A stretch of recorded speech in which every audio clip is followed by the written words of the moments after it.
नमस्कार, मैं हूं राजेश कुमार और आप देख रहे हैं जहानाबाद दस्तक। अभी हमारे साथ हैं भाकपा माले नेता सह घोसी विधायक रामबली जी और अभी इनसे हम बात करेंगे।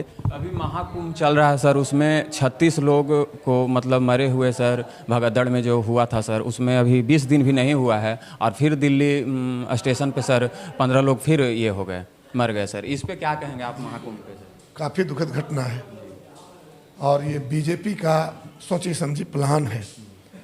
एक चंगेज खा था जिसने कुछ हजारें जान ली थी अपने आनंद के लिए। एक नीरो था जिसने रोम को जला दिया था बस केवल अपने आनंद के लिए।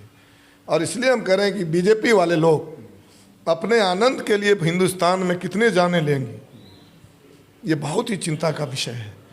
और दूसरी सवाल है कि आप तो बोल ही रहे हैं कि जाने गई, 15 लोग मर गए। आपने तो कहा भी था कि सैकड़ों लोग मर गए महाकुंभ में, लेकिन ये बीजेपी वाले लोग, इनको ये गिनती हो जाता है 1 करोड़ लोगों ने डुबकी लगा लिया, ये गिनती इनको हो गया। कितने लोग मरे ये रिकॉर्ड अभी तक इनके पास नहीं है। आप तो गिन भी लिए। तो हम कह रहे हैं कि ये जो है, दूसरा चीज़ है कि महाकुंभ में सबसे ज़्यादा दुखद ये विषय है कि 2 फरवरी सरस्वती पूजा के 1 दिन पहले इस महाकुंभ में एक नई संविधान का प्रस्ताव पारित हुआ, 15 सदस्यीय कमेटी बनी। तो आप सोच लीजिए कि संविधान ही बदलना चाहते हैं ये चाहते हैं। और उस संविधान में भी है, नया जो संविधान लाए हैं, कि अब देश में अध्यक्षीय शासन होगा, देश में अब संसद नहीं होगा, राज्यों में अब विधानसभाएं नहीं होगी, अध्यक्ष होंगे। इतना दुखद बात है। हम तो बल्कि मांग कर रहे हैं कि हमारे माननीय जो सर्वोच्च न्यायालय है इस पर स्वतः संज्ञान ले और इस तरह के संविधान के खिलाफ साजिश करने वाली जो कमेटी बनी है महाकुंभ में, उस पर कड़ी कार्रवाई हो, कड़ी सजा मिले।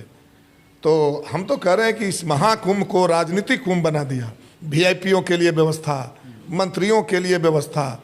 मोदी जी को आपने देखा ना, डुबकी लगाते, ऐसे डुबकी लगाता है कोई? ये डुबकी है, ये डुबकी है कि मजाक है?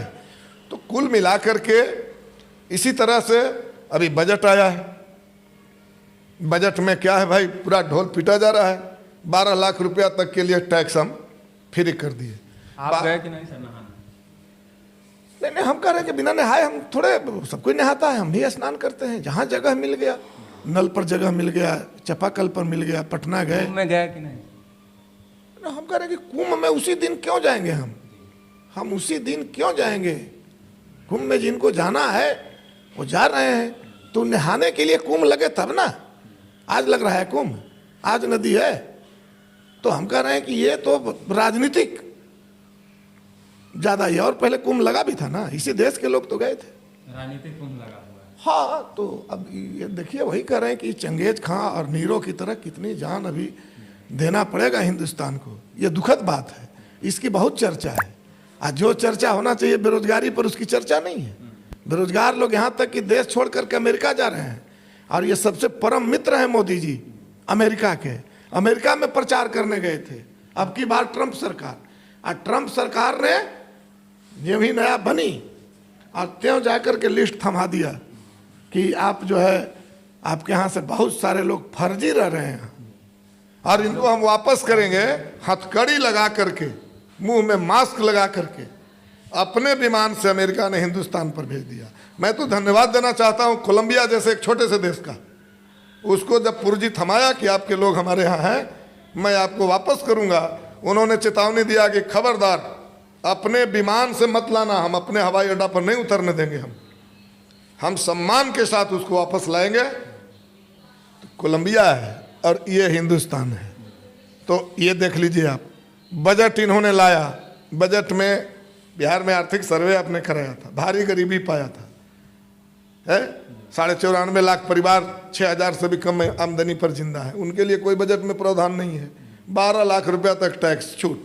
12 लाख रुपया मतलब 1 लाख का महीना जो कमाता है उसके लिए टैक्स में छूट। गांव में सर्वे कर लीजिए ना, एक गांव में 1 लाख महीना कमाने वाले कितने लोग हैं? कितने लोगों के लिए बजट है? चंद लोगों के लिए बैठक है। 1% भी नहीं होगा मुश्किल से। 1% के लिए बजट और 99% के लिए जलालत है। अभी प्रगति यात्रा यही तो इनकी थी, 4 आदमी के लिए एकदम पूरा लॉकडाउन कर दिया गया, अब बाकी लोग पैदल चलिए। तो यही सरकार है बीजेपी के। इसलिए मैं कह रहा हूं कि बीजेपी साथ में है नीतीश कुमार जी के, और इससे बिहार अब आगे नहीं जाएगा, बिहार ठहर गया है। अब लड़ाई है कि बिहार को आगे ले जाया जाए कि पीछे हटा दिया जाए। अगर आगे ले जाना है तो बिहार को बदलना पड़ेगा संघर्ष के रास्ते पर, और पीछे ले जाना है फिर वही सामंती व्यवस्था, फिर वही आरक्षण। एक तो आरक्षण ऐसे ही रोक दिया गया 65%, जो मंडल कमीशन के द्वारा आरक्षण मिला, इसको भी प्रशांत किशोर जैसे नेता चाहते हैं कि इसको हम और ख़त्म कर दें आरक्षण को, फिर उसी दुनिया में हिंदुस्तान को ले जाएं। खटिया पर बैठना जहां नहीं पड़े, छुआछूत हो। तो हम कह रहे हैं कि बिहार दुनिया को शिक्षा दिया है। बिहार से ज्ञान लेने तो महात्मा बुद्ध आए थे नेपाल से, महात्मा गांधी इस बिहार में आए थे आज़ादी की लड़ाई की शुरुआत करने चंपारण में। तो बिहार से तो पूरा हिंदुस्तान सीखा है। बिहार आकर के प्रशांत किशोर जैसे लोग अब पीछे लेकर के चले जाए बिहार को, ये संभव नहीं है। और निश्चित रूप से 2025 में बिहार में बदलाव होगा, आगे की ओर होगा। बिहार में सरकार बदलेगी, बिहार बदलेगा। सर, ऐसा कहा जाता है कि हिंदू जो है सनातन धर्म, उसमें छुआछूत नहीं है। सर, आप लोग राजनीति करने के लिए जो है इस तरह से भेदभाव पैदा कर देते हैं, हिंदुओं को तोड़ने की कोशिश करते हैं।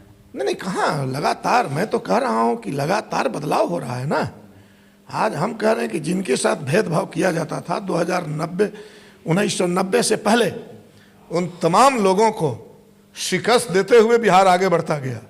आज तो देख रहे हैं कि जो लोग हिंदुओं को खटिया पर बैठने नहीं देते थे, जो लोग छुआछूत करते थे, उनको कहीं जगह नहीं मिलता है तो बसपा के टिकट लेकर के चमरटोली में चाय पीने निकल जाते हैं। औकात बता दिया बिहार ने। जिनको छुआता था पासवान से सवा हाथ धरती, आज लोजपा के टिकट लेकर के और जानबूझ के पासवान जी ही चाय पीते चल रहे हैं। यह हैसियत बिहार को प्राप्त है। औकात बता दिया बिहार ने। नहीं तो बसपा के चमरटोली के गलिया में जाते थे, गलिया में घूम के आते थे, घर स्नान करते थे। तो बिहार बदला है, और 1990 के बाद से लगातार बिहार में बदलाव हुआ है।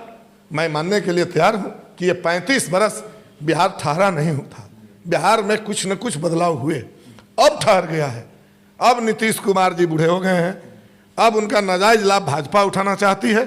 वो भी चाहती है कि बिहार पीछे की ओर लौट जाए, और प्रशांत किशोर भी वही चाहते हैं कि बिहार पीछे की। तभी तो 35 बरस की बात कर रहे हैं।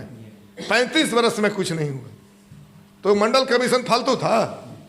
मंडल कमीशन जो आया वो फालतू था, 1990 के बाद आया। ये जो खटिया पर बैठने की लड़ाई, माननीय लालू जी, हम लोग जैसे लोग लगातार जो लड़ते हुए आज यहाँ तक हैसियत, गरीबों को तो आ ही गया है ना। राजनीति में हैसियत, समाज में हैसियत है। उनको भी अब देख रहे हैं कि चौहरमल के संत रैदास के पूजा हो रहा है, उसमें आमंत्रित किया जा रहा है, लोग जा रहे हैं, प्रसाद खा रहे हैं। पहले तो खटिया पर छुअल पनिया तक नहीं पीता था लोग। तो ये 90 के बाद जो बदलाव हुआ है, इस बदलाव से भाजपा को चीड़ है, और उधर प्रशांत किशोर की चीड़ है। वो भी चाहते हैं पीछे ले जाएं बिहार को। भाजपा भी चाहती है कि बिहार और पूरे हिंदुस्तान को पीछे ले जाए। इसीलिए मैंने कहा कि ये बीजेपी का बी टीम है, और हम लोग जो है भाकपा माले, पूरा इंडिया गठबंधन, हम लोग चाहते हैं कि बिहार जहाँ तक पहुँचा है अब उससे आगे जाए। होगी। सनातनी कथावाचक लोग बोलते हैं सर कि हिंदू धर्म सनातन धर्म में भेदभाव नहीं है। तो कथा है, मैं तो कथा नहीं कह रहा हूँ, मैं तो हकीकत कह रहा हूँ। हम तो हकीकत बात कर रहे हैं। अभी कथा पर तो हम जाएंगे नहीं। मैं हकीकत जनता का, अभी जो जनता जीवित है, जो हमारे पूर्वज गुजर गए, तो हमारे पूर्वज गुजर गए तो कुदारी से खेत कोड़ करके खेती करते थे। तो ये बीजेपी वाले लोग, कथावाचक तो ज़्यादा उन्हीं के हैं, कथे कहते हैं लोग। तो इस कथा में तो अब ट्रैक्टर भेज दे करके फिर कुदारी पकड़ लेना चाहिए है। चांद पर जाने की क्या जरूरत है। हमारे पुराने जमाने के लोग तो चमरौंधा जूता पहनते थे, तो जानवरों का ना चांद को होता था। अभी ये सब जो है गाय के नाम पर मुसलमानों के खिलाफ नफरत पैदा करते हैं। तो हम कह रहे हैं कि भाई कथा है, मैं उनको सम्मान करता हूँ। इस संस्कृतियों के लिए भाई अब कथा कर रहे हैं, लेकिन उस कथा का उपयोग यदि आधुनिक युग के लिए कर रहे हैं, उस कथा को आप विकास रोकने के लिए कर रहे हैं, सांस्कृतिक प्रगति यदि रोकने के लिए कर रहे हैं, तो ये आप कथावाचक संत के साथ साथ बीजेपी के आप कहिए कि मार्गदर्शक हो सकते हैं। नहीं तो अगर केवल आप कथावाचक हैं तो निश्चित रूप से आप सम्मान के पात्र हैं। आप कथा कहिए। समाज में संस्कृतियों के द्वारा बहुत सारे कंट्रोल होते हैं, सोशल कंट्रोल, बहुत सारा हम संस्कृतियों से बहुत चीज़ ग्रहण किए हैं, वो चीज़ें हम ग्रहण करेंगे।